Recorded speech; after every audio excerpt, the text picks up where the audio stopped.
আসসালামু আলাইকুম my friend, দেখতে পাচ্ছেন ছোট ছোট আলু বখরা।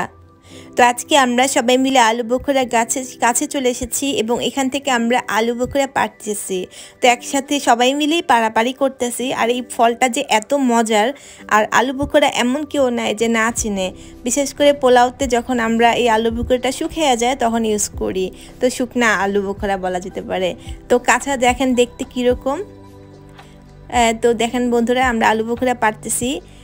এটা যখন মানে পেকে যায় তখন উপরেরটা অংশ খেতে খুব মিষ্টি, কিন্তু ভিতরে যে বিচিটা থাকে সেটা টক টক থাকে সবসময়ই। তো খুবই মজার একটি খাবার।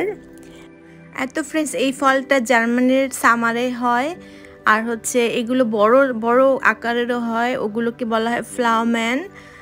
তো কিন্তু একই রকম খেতে, একই রকম টেস্ট, সব কিছু একই রকম। তো বন্ধুরা, আপনারা যদি জার্মানির আরও বিভিন্ন রকমের ভিডিও দেখতে চান তাহলে আমার চ্যানেলটা ভিজিট করবেন। আজকের এই ভিডিওটা ভালো লাগলে আমার চ্যানেলটা সাবস্ক্রাইব করবেন, একটি কমেন্ট দিয়ে আপনাদের মতামত জানাতে পারেন, এবং ভিডিওটা ভালো লাগলে প্লিজ একটা লাইক দিবেন।